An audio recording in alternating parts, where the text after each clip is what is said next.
She was thrust into the spotlight during the COVID-19 pandemic, but Dr. Allison Arwady actually has another job that also puts her center stage. Medical reporter Dina Baer has the story. Have you ever taken an architectural tour on the Chicago River? If you do, chances are you may encounter the Chicago Department of Public Health Commissioner. She leads the river tours. It's a volunteer position born out of a love for our city and its architecture and the sense of problem solving Chicago has adopted through the years. Dr. Arwady says the history offers a sign of hope as we make our way to the other side of the pandemic.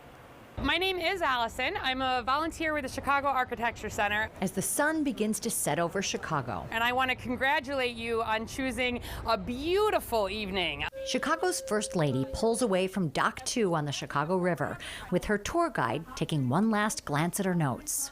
We're going to head west and then turn right or north into the North Branch. Mostly tourists taking in the sights with Chicago's commander of all things COVID.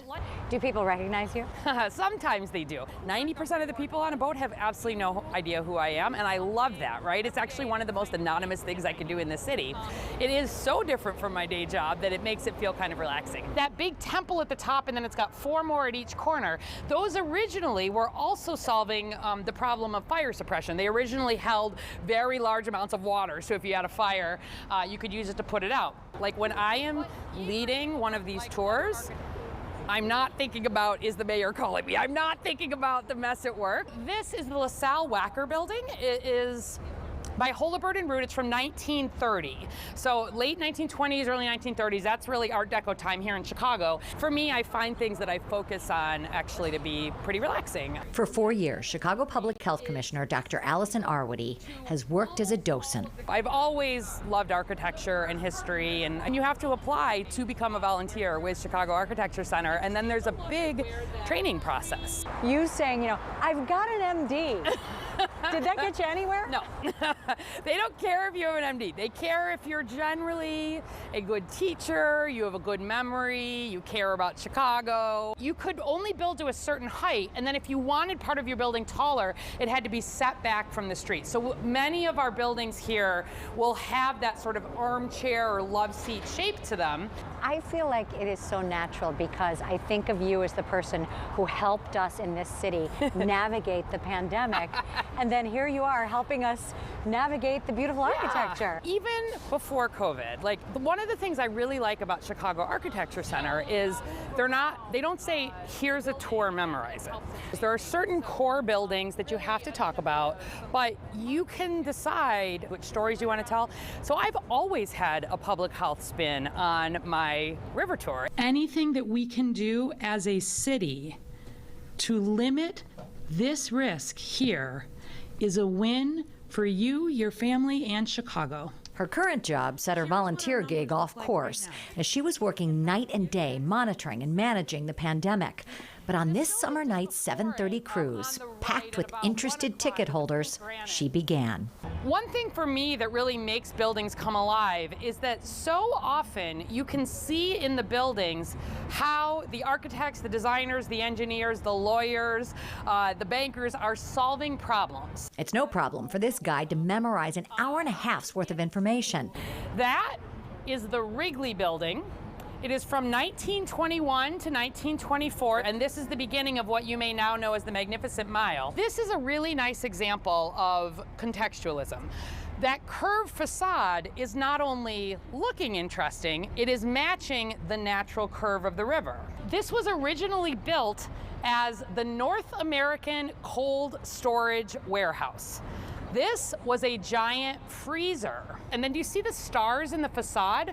Those are actually the ends of steel rods because it took about 6 months, more than 6 months, for this building to defrost. The growth of the city came with loss. Here's where the docent reveals her day job. I do this for fun, but in my day job, I actually work for the Chicago Department of Public Health. The advocate for COVID vaccines recalls the first city inoculation campaign after the Great Chicago Fire in 1871. Everything that made the city was gone overnight. And 1 in 3 Chicagoans was left homeless by this fire. But although, quote, only 300 people died in the fire itself, that next winter was actually our worst year for under 5 mortality because there was so much disease spread and exposure. And it's actually one of the first times that we successfully here in Chicago used vaccines. There was a smallpox vaccine if you wanted to be in the barracks requirement to help stop the spread of smallpox. But just such a defining moment for Chicago. A decade later, another wave of disease. And if I had had my job 150 years ago, I would not have been doing COVID. I would have been doing cholera outbreaks, typhoid outbreaks. We were a city of waterborne outbreaks because we dump everything into the river. The river flows into Lake Michigan. Where do we get our drinking water? Then and now, Lake Michigan. People were getting sick, and it was stopping the city from growing. An engineer named Chesbrough said, finally, late 1880s, early 1890s, we want to really fix this, we want to grow. Let's reverse the river. The engineering feat changed the flow of people into our great city. We went from being this terrible city from a health perspective to literally one of the healthiest cities in the world. You saw major improvement in public health, and that was what really allowed us to continue to grow. Now, as she reflects on the future post-pandemic, health advocate Dr. Arwady and docent Allison hopes to build on past experiences. So lots of big conversations about what is the future of the city? How are we going to adapt? And when I do these river cruises, it's always for me a good reminder that Chicago, in its architecture, has always been sort of adapting and innovating and problem solving. Dr. Arwady has already given about 50 boat tours and even more Chicago Architecture Center walking tours.